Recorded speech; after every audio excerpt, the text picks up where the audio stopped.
everybody, and welcome to the program. This is Inside Africa. A three-day African Union conference in Boksburg, South Africa is discussing what can be done to achieve the Millennium Development Goal of reducing child mortality in Africa by 2015. South African President Jacob Zuma and African Union Commission Chairperson Dr. Nkosazana Dlamini Zuma attended the opening. For every 100,000 births, there are 400 deaths in Africa, the highest child mortality anywhere in the world. Even chances of a woman dying from pregnancy-related causes is 100 times higher in Africa than in the developed world. And for the continent to prosper, this has to be arrested. The most important resource that Africa has is its people. And therefore, there can be no African Renaissance if thousands of women die every year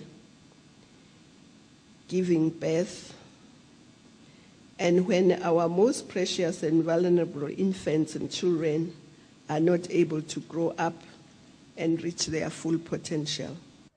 Despite some progress in many countries, sub-Saharan Africa remains the most affected. The World Health Organization considers more than 300 deaths per 100,000 too high. HIV and AIDS, malaria, and lack of family planning are some of the major causes. South Africa says, like its leadership on HIV and AIDS, these too can be tackled successfully. The fact that we have gathered here today is also an indication that we have faith in ourselves. As leaders, it is within our power to do everything to ensure that no woman dies while giving life. The three-day conference will seek to share best practices in how to reduce child mortality. Now, World Hepatitis Day has been marked in Sekondi in the western region of Ghana. According to the Hepatitis Society of Ghana, a regular check on one's hepatitis status will ensure better control and prevention of the disease. Hepatitis is the inflammation of the liver, commonly caused by a viral infection. There are various types of the disease. However, the hepatitis B and C are of major concern to health aspects because of how ill it can make a sufferer. The mode of transmission includes unsafe sex, sharing of razors, toothbrushes, nail cutters, and can also be passed on by an infected woman to a child at birth. Marking Hepatitis Day was therefore to raise awareness about the disease as well as the symptoms and remedies available. Dr. Richard Anthony is the coordinator of the Hepatitis Society of Ghana in the Western region. Nipa pin wo bi so wonyim da obi emma on sign bia na bi o wan chance na be dey bia ohun fa I to say cold bia na say flu bi na obi o ha wo be say na no why then adok akra ba bi na echo enso enyim de kodo jaba. The Queen Mother of Diabene in the Sekondi traditional area, Nanabe Son, said all Ghanaians must avail themselves for screening since hepatitis can be controlled and prevented. For his part, the medical director of the Efiankwanta Regional Hospital, Dr. Kontodi, said with prevalence rates of between 12 and 15%, liver-related deaths, including hepatitis, was the third major cause of death at the hospital besides stroke and hypertension. The public was screened and counseled on hepatitis free of charge. We continue to talk health in Ghana, and this time a nationwide educational campaign on cholera has been launched in Accra. The Deputy Minister for Health, Dr. Alfred Sugritia, stressed the need for good hygiene and sanitation processes at all time. In January this year, 18 people died of cholera and over 300 cases were registered in health facilities across the country. Cholera is a waterborne disease which can lead to death if not treated early enough. So with the onset of the rains, the Ministry of Health, in collaboration with the ministries, departments and agencies, MDAs, launched the campaign on the theme, Prevention of Cholera, Our Responsibility. Officials of the Ministry of Health and some children demonstrated the proper way to wash hands to prevent the disease. The Member of Parliament for Ayawaso East, Mr. Nasta Mahama Ture, said it was important to maintain good hygiene to prevent cholera.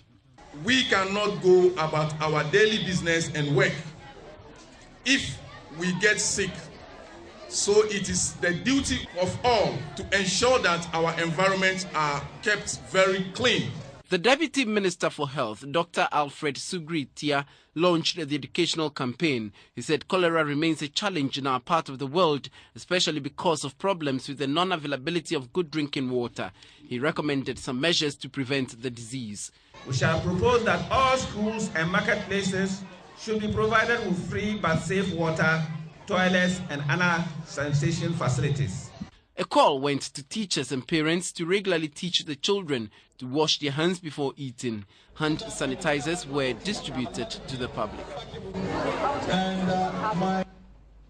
Away from Ghana, the Cameroon National Radio Protection Agency (NRPA) has organized the very first sensitization seminar on how to protect workers and patients against X-ray risk. The seminar, chaired by the Minister of Public Health, Andre Mamafuda, took place on July 31st in the nation's capital, Yaoundé. Marigarity Wifengla tells us more. It has been proven by health experts that X-ray radiations, though essential, are also dangerous. The X-ray is dangerous if you don't use protection for workers, for patients. Then this seminar is objective to sensitize the professionals for the necessity to organize protection of workers, protection of patients. And then we think that after this first seminar, we will increase in the protection of personnel and workers, because actually we have 700 workers and we have more 400 places where we have X-ray. To this effect, health experts say they have not relented their efforts to see to it that new strategies are being put in place to prevent future risk. The Director General of the National Radio Protection Agency, Augustin Simo, said about 400 workers are being trained on how to carry out X-ray diagnosis. The said agency is in charge of protecting persons, properties and environments against risk. Augustin Simo added that this seminar will serve as an opportunity for health practitioners to also follow their example in regulating X-ray radiation, which is in line with their objective. Since the starting of National Radiation Protection Agency activities in 2007, we have done inventory of the radiation sources in the country, and based on that, we checked for the security, we checked for the use, and we identified some misfunction the equipment, and then we advise the employer or the head of the establishment on how to fix everything. It should be recalled that the alliance between the Cameroon Ministry of Public Health and the National Radio Protection Agency dates from 2011, but that the agency has been carrying on anti-X-ray activities in Cameroon since 2009. Cameroon's military has recently graduated some 856 officers of the Judicial Police at the National Gendarmerie Training Institute on the eve of the end of course graduation. The 41st batch was congratulated for a series of innovatory works they had carried out throughout their training on the campus. Marigarity Wifengla once again with the details. These 856 interns of the Cameroon Judicial Police have carried out a series of innovatories.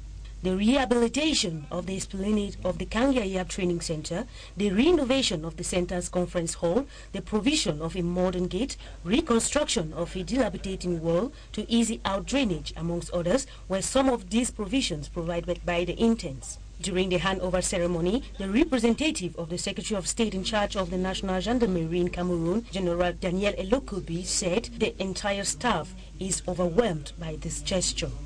We would like to thank them sincerely for what they have done to the school and to the gendarmerie, because you know it's not easy to spend such an amount to do what they have done. And There's one famous head of state who said, oh, don't ask what your country has done for you, but what you do for your country. So what they have done for the Shaname, we are really grateful. It has come to solve a problem. The gate was already bad, the windows were bad, they are prepared, and they are spending quite enough of money. Thank them. He also added that this gesture, though it's common with most of the graduates, it's not an obligation. Obvious intents, not all. It's not forceful. Some have come and go without doing anything, but those who can do, if the means permit, we always say thank you. The ceremony, which of course was a favorable one, ended in a family picture. Let's now take you to Nigeria, where Edo State Chief Judge Justice Cromwell Idahosa says he will come down hard on prosecutors of criminal cases who deliberately slow down the dispensation of justice by not producing witnesses. He was speaking on Benin City during his annual prison visit when he granted freedom to some 12 inmates. Justice Idahosa said he has done everything within his power to ensure that cases pending in courts are given accelerated hearing, adding that investigating police officers should not disappear as soon as they conclude investigation, as they guide the cases through the system. He appealed to the police to always ensure they come with their witnesses in the various cases before the courts to facilitate dispensation of justice. If as a prosecutor you don't want to work, please resign. If you tell us you can't get the witnesses, you will be queried. Look at them there, they are looking at you. Hey, look at them, they are hoping that their cases will be taken. Some of the inmates standing trial for armed robbery and unlawful possession of firearms were released. I work under Guinness as a trailer driver. They are led me robbery because 2010 when CJ come, he referred my case to High Court 9. Then January 19. High Court now discharged me. They discharged me 3 minutes to 2. Then 10 minutes after 5, they arrest the same complainant come again, arrest me with this very man. I was coming from Lagos State. That was December 2008 on 14th. So we reached our toll gate. Our vehicle now break down, plus Ross bus. When they break, I came down from inside the motor to go and buy chew stick. Instead, I saw 2 men. They now hold me. There was a mufti. I don't even know that they are policemen. They said that something happens in this road at night, that they suspect me. From there, they take me to station. I called the driver. The driver come. They did not listen to the driver. That's how she arrested. 987 inmates are on trial list at Oko Medium Prison. We bring you more news from Nigeria now. The EKITI state government says a quota will be considered to the EKITI youth volunteer corps whenever government intends to employ workers into its workforce. Governor Kayode Fayemi dropped the hint while on a visit to the orientation camp in Ise-Oru, EKITI, to assess the welfare of some volunteers undergoing training. Despite the monthly stipend the state government pays the volunteers in the past 2 years, the governor said they will eventually be empowered financially through gainful employment. As future leaders, he told them to be of good character and affirmed that he will not deploy them for political purpose. For those with innovative talents, he directed the Ministry of Trade and Investment to help them actualize their ideas. The ideas behind the Youth Empowerment Scheme, the volunteer scheme, is for you to gain work experience in order to become your own owners of work in all manner of ways. Director General, EKITI State Job Creation Agency, Mr. Folorunsho Aluko, and Commissioner for Labor, Productivity and Human Capital Development, Mr. Wole Ariyo, said the skill acquisition training they are undergoing will empower them, while some of the volunteers say they have been prepared for the challenges ahead. We are very grateful to the state government for this new innovation and that is helping the youth. We are coming. A total of 4,000 youths have so far been engaged in the scheme. In other news, earlier this week, United Nations peacekeepers in the Democratic Republic of Congo put an ultimatum on any militia in the city of Goma. They demanded the fighters to give up their weapons on Thursday or be disarmed by force. Some expected it to be the start of the UN taking a tougher stance against the M23 rebels who hold positions outside the city. Mbonitari has seen a lot of fighting in eastern Congo over the 50 years he's been alive. But he says the most terrifying moment was when government helicopter gunships bombarded his village last week. He thinks they were trying to hit a rebel base next door. 3 helicopters came over there. They started dropping bombs. Many people had gone to their gardens, but some children were still here. 3 of them were killed. The UN says these men will make a difference. They're Tanzanian soldiers, part of a new intervention brigade with a stronger mandate, but they haven't started operating yet. Earlier this week, the UN issued an ultimatum and said it would forcibly disarm any militia in the city of Goma. There's no rebels in Goma, but some thought it might be the start of a tougher approach.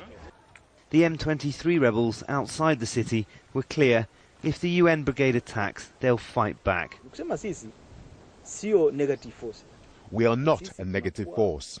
We are Congolese fighting for a cause, and we will fight to the very end. But as the deadline approached, the UN force commander backed away from any talk of forced disarmament. UN sources say there were objections in New York. This period of 48 hours, it's one, I said before, one opportunity to any person or any group to drop the weapons. It's an opportunity to participate voluntarily to the peace process. There's numerous rebel groups still at large and no imminent peace deals, and still no firmer action from the UN. The civilian population are wondering if they'll ever be left in peace. We are now in Kenya, where the government says plans to make the port of Mombasa the most competitive in the East and Central African region are on track following the deepening of the ship docking channel to enable the port to handle bigger ships. According to Transport and Infrastructure Cabinet Secretary Engineer Michael Kamau, the port is now expected to see a 20% increase in cargo inflow annually. The Port of Mombasa. A regional gateway whose improvement tops the government's trade expansion agenda and is the main task for Transport and Infrastructure Cabinet Secretary, Engineer Michael Kamau. In June 2011, the government embarked on dredging the Port of Mombasa to deepen the channel to accommodate more and bigger ships. Mombasa is now handling more cargo. It was 22 million tons, close to 22 million tons last year. The growth is about 10%. From the improvements that we've done, we are saying we are quite able, with the existing facilities, to handle another 20% cargo growth. Dredging has given Mombasa the competitive edge, as Dar es Salaam port cannot handle the big ships now docking at Mombasa. Before, we could only handle ships that carry 2,500 containers. Since then, we have started seeing ships that carry between 4,500 to 6,000 containers. Engineer Kamau says the government will also focus on building the Lamu port, as well as upgrade railways, roads and airports as it seeks to achieve double-digit economic growth. 150 billion shillings has been set aside for infrastructure projects in the current financial year. And the bringing together of all government departments operating at the port, including KRA, under the leadership of the Kenya Airports Authority Managing Director, as well as the upgrading of the IT infrastructure at the port, have paid dividends. What we are improving is the CIBA system, so that we are able to provide the services. But by next year, mid-June, in fact the promise was the end of this year, that we shall have the single window system in place. Apart from Kenyan importers and exporters, the port also serves the entire East and Central African region. We had about 426,000 tons of cargo for the DR Congo. Rwanda, we had about 260,000 tons. To serve the port's customers better, Kenya's opened port liaison offices in Rwanda, Uganda and in Burundi, which will also serve customers from the Democratic Republic of Congo. President Uhuru Kenyatta recently ordered that port operations be improved so that goods can take only 5 days from Mombasa to Malaba. The route from Mombasa, Nairobi to Maraba, not a single police roadblock. Not a single police roadblock. Of course, we are having the normal police patrols for security and so on. The building of a new 2-track standard gauge railway between Kenya and Uganda is expected to ease pressure on the roads. The railway is key. There is nothing ambitious about it. It will improve road safety. There will be better environmental protection, having one train as opposed to 200 trucks. The new port of Lamu, which is a deeper natural harbour, will revolutionize commerce in the region. Lamu, the natural depth is about 18 meters. The ships that would be accommodated in Lamu would be able to carry 13,000 containers. The government says that the multi-pronged approach to infrastructure upgrade will yield greater economic growth. Let's now talk wildlife on this edition of Inside Africa. Thousands of tourists are flocking into the Masai Mara in Kenya for one of the greatest shows on earth. Millions of animals will risk life and limb in coming days for the so-called Great Migration, and the Mara River plays a central role in this process. It is home to the most vicious crocodiles in East Africa, and a venue for what some call the 8th wonder of the world. More than 2 million animals, wildebeest, zebra and gazelle among them, will cross the Mara in search of new grazing. And the tourists are camped out along the river waiting. The Mara is a wonderful, wonderful place to be, and if it's your first safari, it's probably one of the best places to come because you can see lots of things quite easily. A spectacle for tourists, but for the animals, it's a life and death struggle. We have had lots of crossings with lots of crop kills and seen lots of cheetahs, leopards, lions. The Mara forms in the Kenyan highlands and drains into the Lake Victoria in Tanzania. It's less than 400 kilometers long, tiny by some standards, but locals say its impact is massive, drawing the animals and the tourists. Hii mto ndio inatengeneza mambo ya migration sana. This river is the key to the annual wildebeest migration. When they cross and the river is full, that's when tourists enjoy it the most. Many tourists they come to see crossing of Mara River, and so many tourists they come to visit some local Maasai villages. Many mobile camping sites they come to settle near the Mara River, and some camping site, camp, and so many local communities they do benefit because of the Mara River. Locals, mostly the Maasai, who are pastoralists, also depend on the river for their day-to-day lives. And that's the package we put together for you this day on Inside Africa. Thanks for watching and have a pleasant weekend in the company of our programs.